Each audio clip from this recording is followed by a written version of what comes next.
Welcome to Kiss the Reviews. I'm Armando. That's Corey. And today we're doing my favorite 1996's The Craft. If you want to follow me or Corey on Twitter, you can follow me at Junior D's. You can follow Corey at Corey_idol.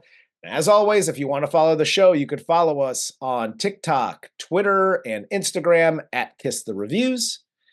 Let's get into the cast of 1996's The Craft.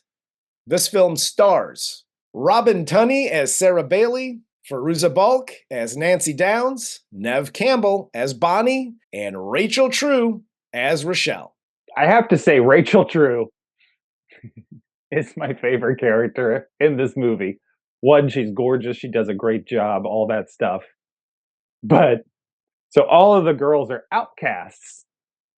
And it's like Fairuza Balk is white trash and she's dark and gothy. And Neve Campbell's all fucking burnt up and like, she's supposed to be ugly, I guess. That's the only way you can make Neve Campbell disgusting to people is char half of her body. And then here's poor Rachel True. What's wrong with her? She's black. She's black. Dude, for real. Everybody's got their little thing, and that's her thing. Dude, I went to high school in fucking Arizona. I went to high school in Arizona, like, when they were still arguing about whether or not to, like, make Martin Luther King Day an actual holiday. Because, you know, Columbus did stuff. Yeah. But we didn't have this shit in our school. No, dude, I went to a private high school, and it was, now, I wasn't rich. It was kind of a poor, but I went to this high school with the Richie Riches of the world, and in the mid 90s, and it wasn't like that. No, there's some like legitimate racism that's happening at this school, and I'm like, where in the fuck are you going to school? You were right. Now, don't get me wrong. I'm not saying I went to fucking Prince Mary Edward's School of Righteousness. We would, like, Fairuza Balk's character, she would have been destroyed in my school. Destroyed. Same. Neve Campbell, she would have been a little more embraced, but that would have been by, like, do you love Jesus? Those people. Yes. And if everybody else would have been like, no, thank you. Neve Campbell would have been in a circle with somebody playing an acoustic guitar somewhere. Dude, we had a guy in our class with like the short arms, and I think if he could have reached his wrists, he would have committed suicide because he got fucking tortured. Hoo-ah. Before we get into the whole movie, I do have to bring up one thing. That obviously this movie was very 90s. You and I kind of talked about it beforehand. But the soundtrack couldn't have been more 90s, because it was 90s alt rock, emo, kind of just the whole front to back. And I was there for every second of it. This soundtrack was awesome. Oh, yeah. This was a really good glimpse of what my high school life was sort of like. I mean, obviously, we didn't have fucking witches casting spells and shit. You know what I mean? But we had the guys lying about all the girls they hooked up with. Yeah. We had the guys that got their fucking dicks hard making fun of women. And then, like, the majority of the cast in this movie are just extras. And that's what the majority of us were at my high school. We were just extras. But that's what, I mean, that's what this movie is. There's like, 6, 7 real people that anybody's paying attention to. Yeah. And then it's just nameless, faceless people. Exactly. And so the movie here opens with Sarah. Her and her family are moving into their new house. She gets accosted by a homeless dude with a snake because apparently it's California and the homeless just walk into people's houses. And by the way, did they not have an inspection done on this house before they purchased the house? Like, I know nowadays, because people are trying to get in and buy their home and yada, yada. And so people aren't doing inspections. They're like, it's all cash, no inspection. But back then, everybody had an inspection. They move into this son of a bitch. It's raining inside the house. Get it. This looks to be at least a 2 to 3 story home, and the first floor is leaking. Do you Yes. know what the other fucking floor's damage is like? If you got a leak on the first floor, Yes. hell no. No, That house is fucked. oh yeah. That you need somebody to check the foundation. You need You're somebody to check gonna the goddamn pipes. you're gonna need fucking Samantha from Bewitched This to come in here and cast a spell to make your house livable. Yeah, her dad and stepmom are basically it's like her dad makes a really good living, I think, but he's like, I really kind of want to be rich, so let's buy this fixer upper in like the rich neighborhood that like somebody trashed before it got repossessed. Yeah, he's basically what started the mortgage crisis. You were correct. So she's going to this new high school, private high school in LA. She meets Chris here, the cool football guy, and she also meets the three girls who are wannabe witches, according to everybody. The cool football guy, played by Skeet Ulrich, this dude showed up in like every 90s movie like this. Like he was just like, hey, look at me. I'm like dollar store Johnny Depp. We cool? Oh yeah, dude. He was I mean, if the 80s had young Johnny Depp, right? Like Yeah. 21 Jump Street, Nightmare Yeah. on Elm Street. That was him. 90s, we had Skeet. Yep. Skeet, Skeet, Skeet, son. That's why that song fucking exists, dog. And he plays this role very well. Obviously in Scream, here, like that this was his role. This was his character. And he plays it to a T. Mhm. But when she, she goes to like his football practice because he's like, oh, come and watch me practice football. And this is where she meets the witches, um, which is great. And by the way, I don't know. I was very bad at football. We'll say this. But I did play football for like a year. Mhm. Every practice was in helmet and pads. We weren't just willy-nilly running around in just shoulder pads, sweatpants, and no helmets. What high school are they going to? This school board put it like they had the inside info on fucking CTE before anybody, and they're just like flag football. Yep. We play flag football now. Not happening. And I mean, frankly, even if this high school specifically, even if they are playing flag football, they should probably still wear helmets because this jerk off fucking trips and falls over himself so fast because somebody says his name. What do you think happens at football games, guy? People shout your name out a lot. Well, apparently at this school, nobody goes to the game, so that's a new thing for him. No. So, but Sarah here hooks up with the witches. They go to the witch store where the owner is apparently jerking off a candle. The girl steals some books and candles and shit, and then they leave.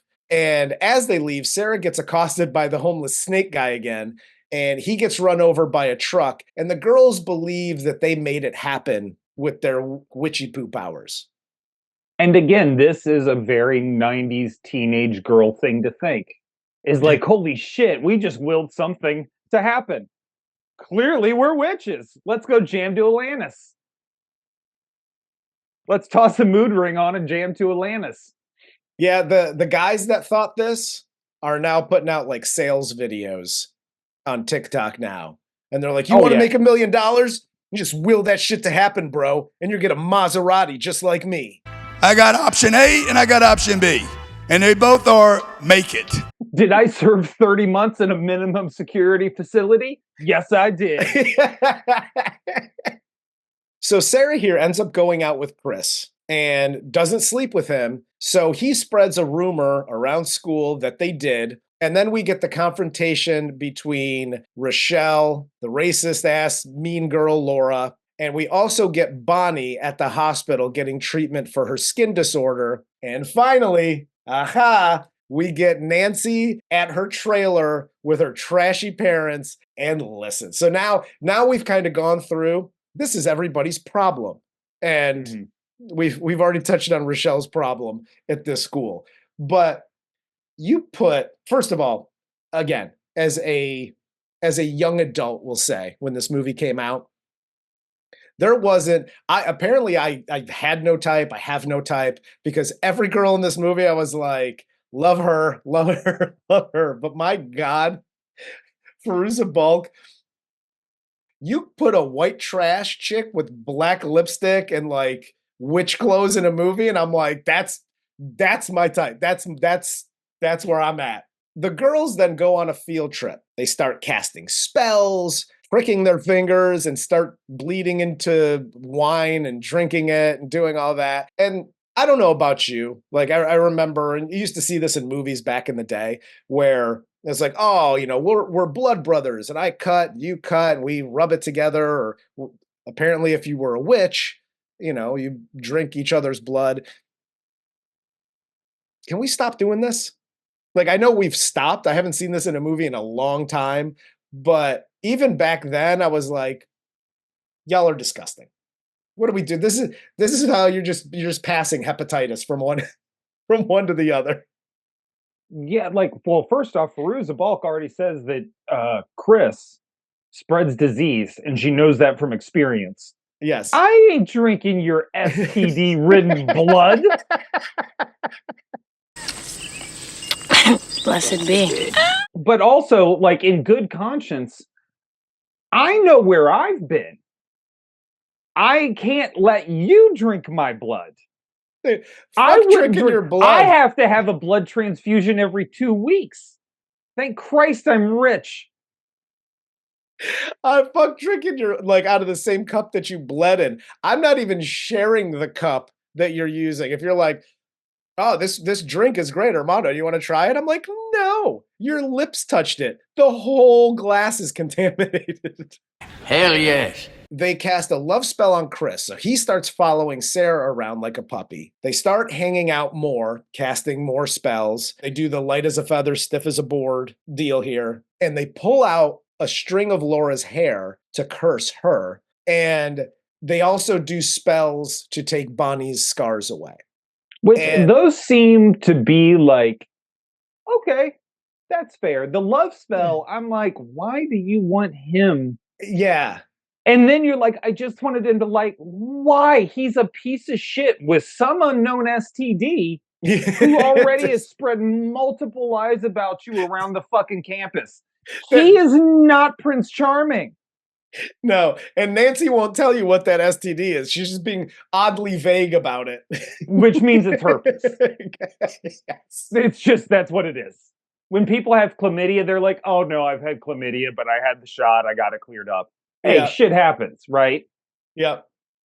Well, When you're vague and you're like, he spreads disease, either one, he's a fucking horse, or two, he's a goddamn, I don't know, herpes-ridden monster just flinging dick all around this high school.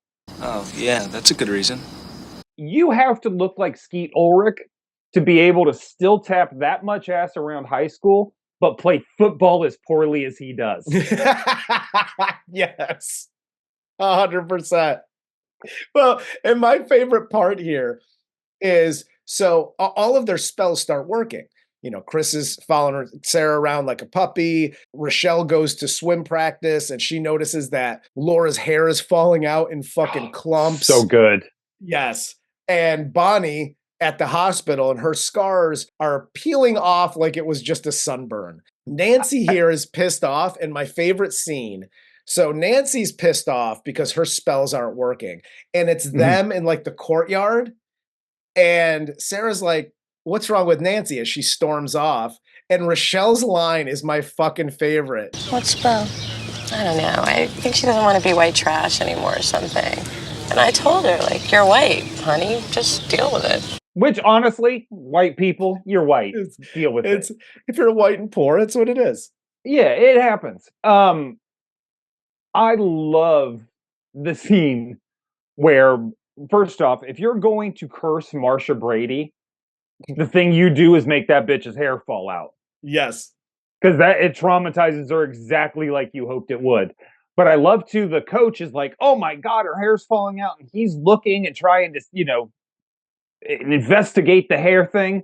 And then Rochelle dives off the board and she makes the perfect no splash dive. And the coach is like, huh, he doesn't.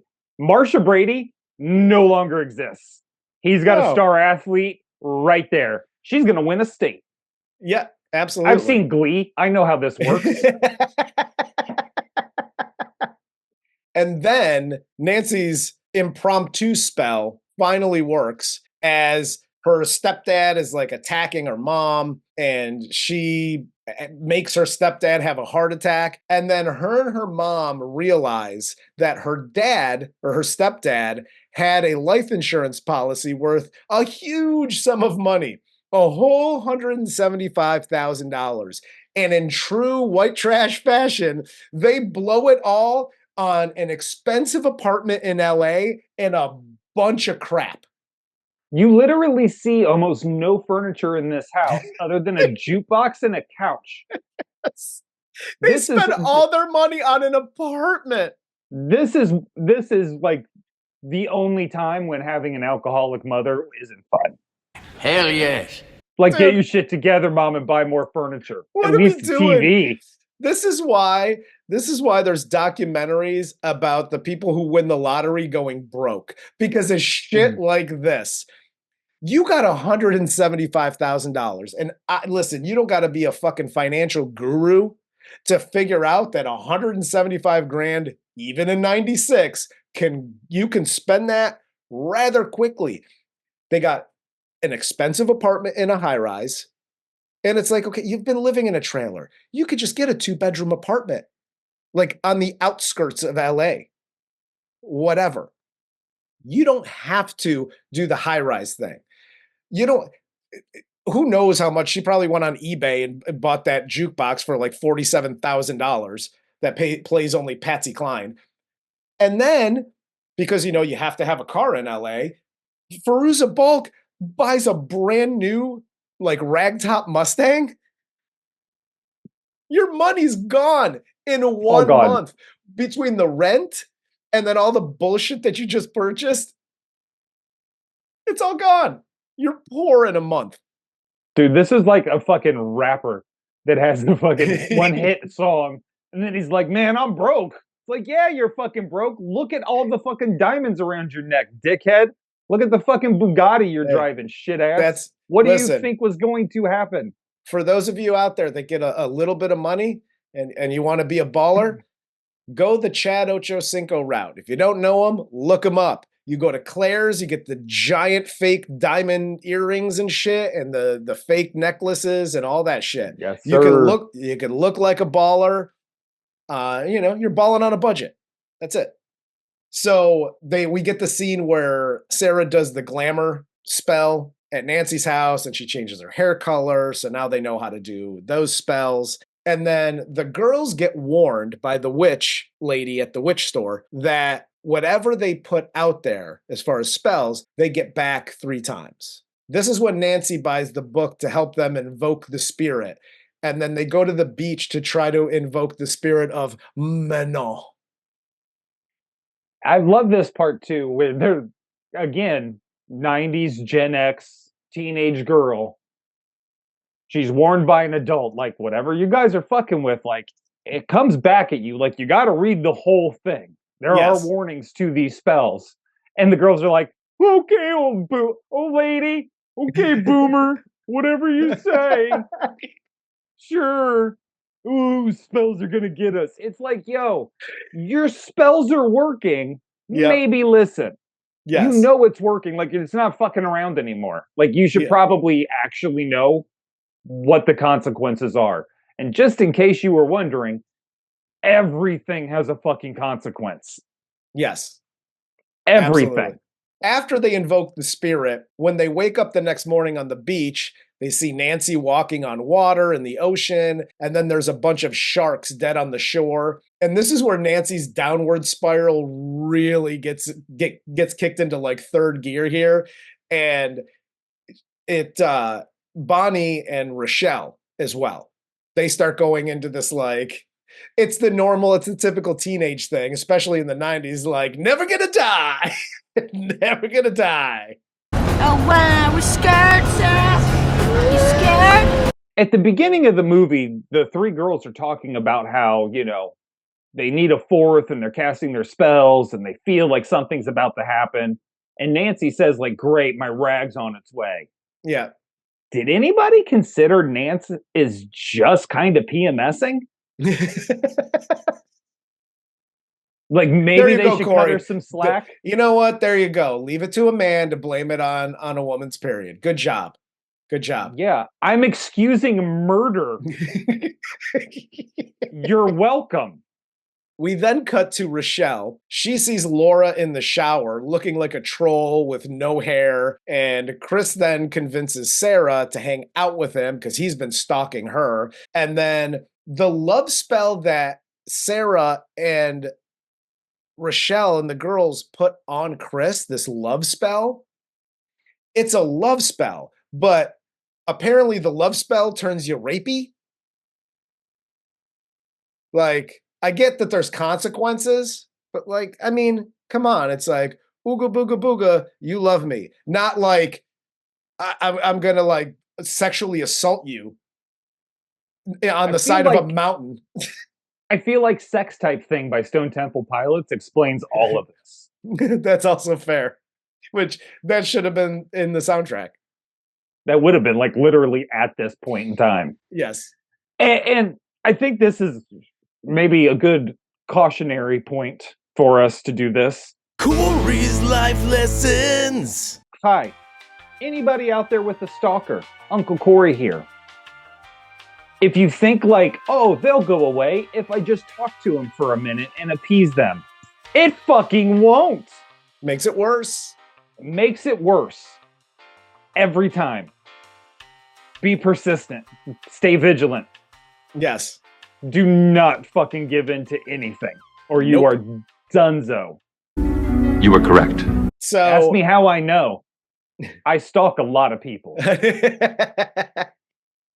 After the whole sexual assault situation, she goes to the girls, she tells them what happened, and Nancy takes matters into her own hands, and she goes to a party to track Chris down. She gets him up to the bedroom, and after getting rejected, she performs a glamour spell and turns herself into Sarah. And this is when Sarah shows up, shit goes sideways, and Nancy kills Chris by sending him off the balcony and killing him. Yeah, this doesn't work out too well. And I'm really conflicted here because Chris is an asshole. Yes. But it seems like the rapiness came from the love spell. Because he's slinging dick all over school, but there's never any talk about him forcing anything. I mean, he's a lying piece of shit.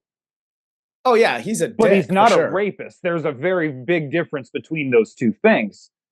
So it's like, yeah, he's kind of a dick, but I don't think he necessarily deserved to get tossed off the balcony and have his fucking SpaghettiOs splatter all across the fucking floor. Just my opinion. Should he have gotten fucked up and his ass kicked? Absolutely. Oh yeah, 100%. 100%. But permanently unalived? I don't know if that was necessary. You went a little far, Nance. You went a little far. I'll say this in this scene. Although you did give Nancy herpes, I kind of got to go back the other. Hey, pendulum swung the other way. Hey, like we said, there are consequences for your actions. If you give herpes to a witch, she will kill you eventually. The abacus don't lie, bro. Nope. Got to level out. But in this scene, my favorite part is when Sarah comes in, Nancy does, oh, he's sorry. And she goes into that whole thing. And then it shows her like going at him. And then it just shows her shoes dragging and the scraping, the sound of the shoes scraping on like the wood floor was fantastic. Like this was one of my favorite scenes in the movie when I first saw it, just because it was so fucking cool. Any of the witch parts with Fairuza Balk work so well. And I know it's like, oh, she's got dark hair and dark red lipstick. She's a witch. But it's like, no, she actually plays this part so fucking well. It makes it so much more entertaining because, you know, no offense to anybody else, it's the characters they're playing, but they're all pretty vanilla. Yeah. Like with like Nancy at her trailer park when her dad is pseudo molesting her. You felt that shit. Like she was acting right there, and it had nothing to do with a witchy or looking like. Yeah, you felt that shit. That was true white trash, horrible trailer park shit going on in that place. And like the guy Chris giving her an STD and her like dealing with that in high school, being an outcast after all that and dealing with it. Yeah. All of her reactions are exactly the same. I had a Chris. He gave me an STD. I did not like it in high school. It hurt. It was itchy. Yeah, her character was deeper than the others for this simple fact. I mean, all of them had this quality to them, but she was an incredibly sensitive person who desperately, like anybody in high school, wants to be liked, but is now ostracized from something that happened freshman year. And she decided to go completely the other way with it. And now it's emo and it's black. And if I'm going to be ostracized, I'm going to lean into this shit. And now it's going to be dark and witchy and yada, yada. And you see it in this scene because when she gets up on him and he's like, ugh, I want nothing to do with you. And then she just curls up in a ball. And so like her character, she's the lead character out of the four girls. Her character needs to be a little bit more complicated. You know what I mean? But she plays it to perfection. Oh, yeah. Like you just feel everything that she is going through in her emotional moments. Yeah. Like, and I mean, she really pulls it off. Hell yes. Sarah then performs a binding spell on Nancy. That night, Sarah has a dream that the girls fly into her bedroom and start choking her. And then the next day at school, she's cornered by the girls and they threaten her in the bathroom. And she decides that she's going to go ahead and leave the group. And then she goes to the witch store to talk to Witch Lady for help. And she leaves rather quickly here when things get a little too scary and go home. Let me tell you something, okay? You just had a dream that your three friends, your three new witch friends that have witchy powers, just went into your bedroom and choked you while you were sleeping, right? And then the next day they're like, how you been sleeping lately? Anything scary happen? Okay, now you have all the information. It's like, okay, these bitches are fucking with me. They already killed Chris, or at least Nancy did. And I think they're going to try to kill me. Things get a little scary at the witch store, and you're like, I'm out. I'm going to do this on my own and just run away. Like, settle down. Did you not see what this bitch just did? She lit one candle, and all the candles lit up.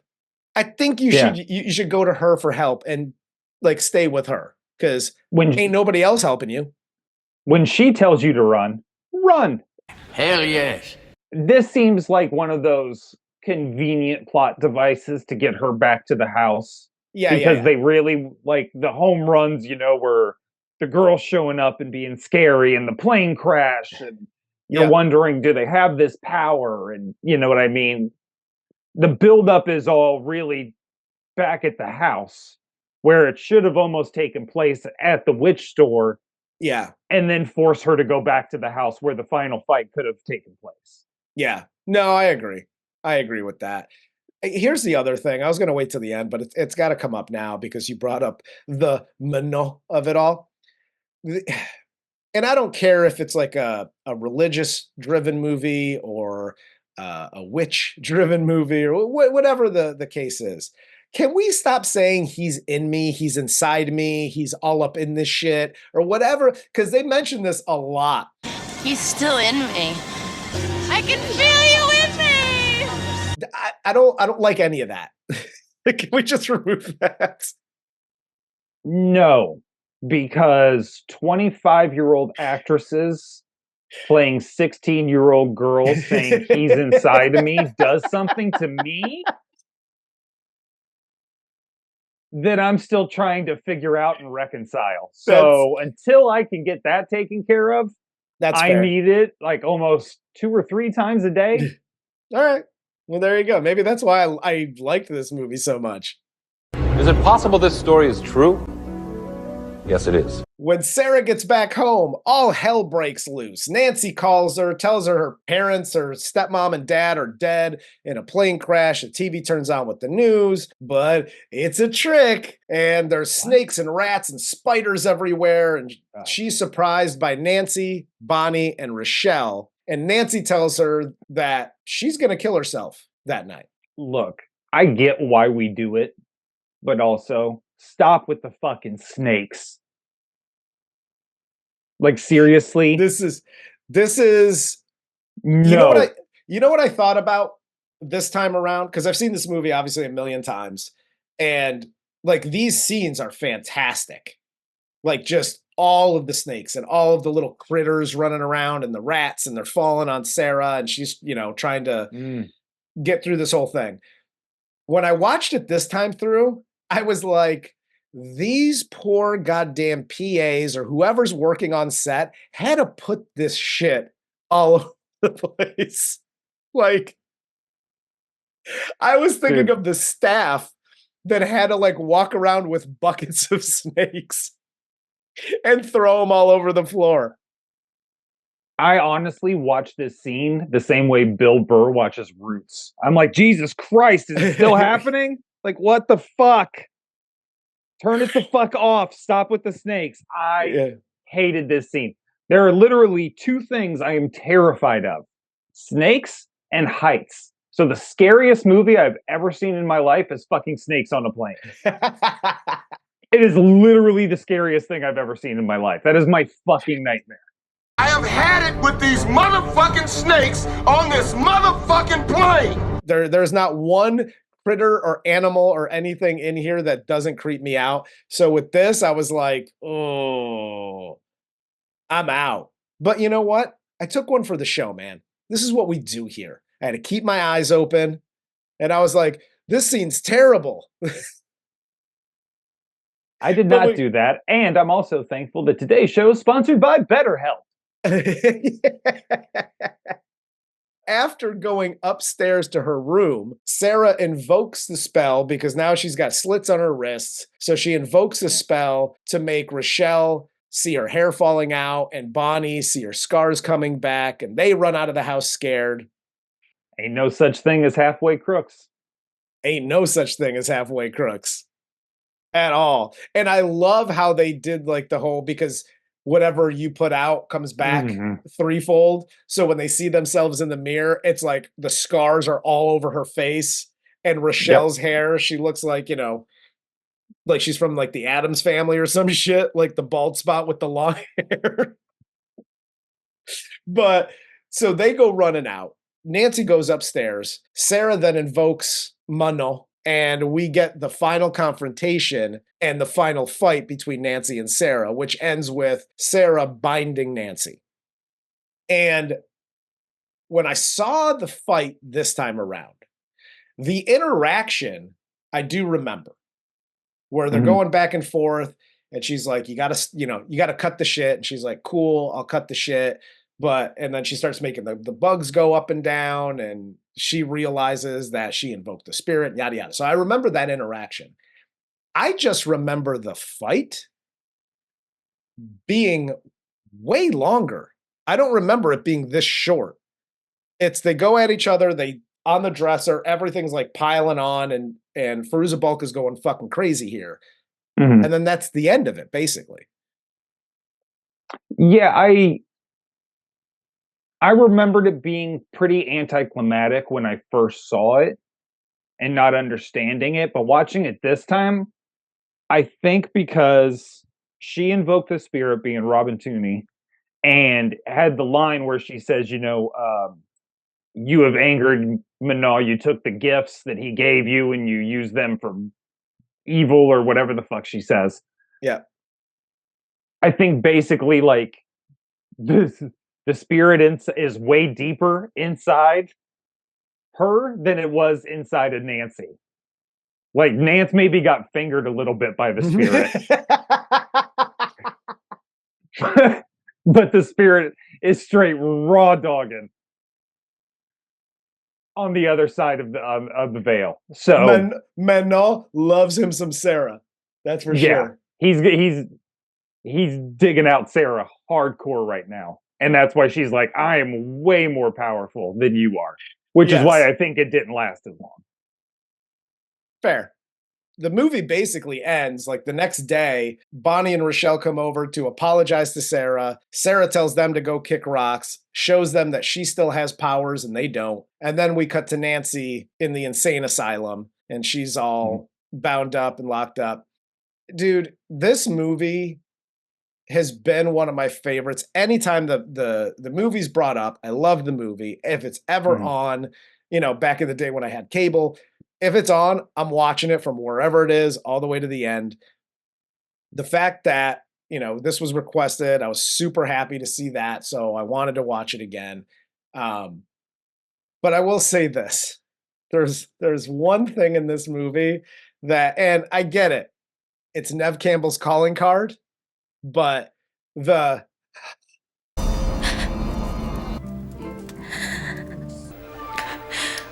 she does it in this movie like 30 times.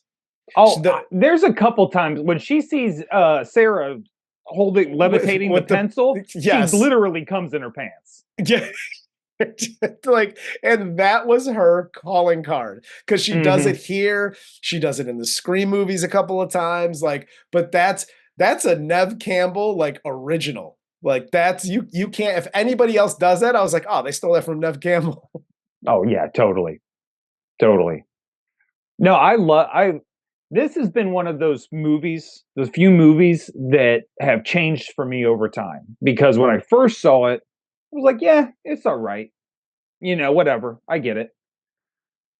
And then over time, and I don't watch this once a year, you know, maybe 5-10 years, I'll watch it. It'll pop up. Somebody will want to watch it, whatever. And I've liked it a little bit more each time. Whereas this time, I really enjoyed this movie. I got a lot more out of it, I think, than I ever have before. Yeah. I think it's a little bit, it gets a little bit of a reputation of like, oh, Gen X, 90s, I love this movie. But it almost has like, when people say it, almost like a guilty feeling. And I don't think it deserves. I think this is a way better movie than I think a lot of people actually give it credit for. I agree with that wholeheartedly. I have loved this movie since I saw it, and I believe I saw this one in theaters. But I've loved this movie since the first time I saw it. Looking back at it now, watching it now, when I was younger and whatever age I was a teenager when I saw it. But back then it was just like Catholic schoolgirls and high knee socks and short skirts. And that drove a lot of why I liked the movie and the Fairuza Balk of it all. But looking back now, I actually liked, like, this encapsulated what like the 90s were. You know, just as far as a film goes, what high school was like in the 90s. I think it was pretty accurate. And honestly, we always talk about how women are written in movies. And I now looking at it, I'm like, oh, these were like, if I was a teenage girl back then looking at this movie, it made fucking their 4 main characters were cool as fuck. Oh yeah, they weren't. You know what I mean? Nobody was a stereotype. Everybody they were outcasts in their own right. I guess if we have to call being black an outcast in suburban LA, apparently in this fucking school you were. Yeah. But you know, everybody had their own roles. But nobody was cliched. They didn't fall into, you know, like Rochelle did not play the typical high school black kid in the 90s movies you would see. Yeah. Neve Campbell did not play the typical, you know, like, oh, I got burned up and this is like my whole backstory. We don't know really necessarily how she got burned up. It just kind of is a thing that happened. Yeah. It's probably that STD Chris is passing around. and, you know, we get a glimpse of Nancy's home life and we get to see why that was so traumatizing for her. But none of it is cliched. Yeah. Everything they could have done and put in just these easy cliches they didn't. They made them real people. Yeah. Not a girl, not a teenage girl, not a woman. You know what I mean? Yeah. Real people. And that's what makes it so good and so Yeah. believable for a witch movie. This is one of the most believable fucking high school movies we've seen. Oh, absolutely. And the fact that they didn't go like it's dark. From beginning to end, it's dark, and they kind of stayed in that lane. They didn't go comedic with it. There are a couple of comedic pieces or scenes Oh, sure. or lines, but they kind of stayed in the dark. And I'll say this, as far as we always talk about like memorable lines or things that you recite. She's gonna cry, and then I'm gonna cry. We're all gonna cry. That's literally I say that all the fucking time. But I love that little piece of it. But no, dude, from beginning to end, man, this movie's great. I still love it to this day. Yeah, no, it's a great movie. Cool. You got anything else? No, right. nada. All right, brother. Well, for Corey, I'm Armando. This is Kiss the Reviews, and this was 1996's The Craft.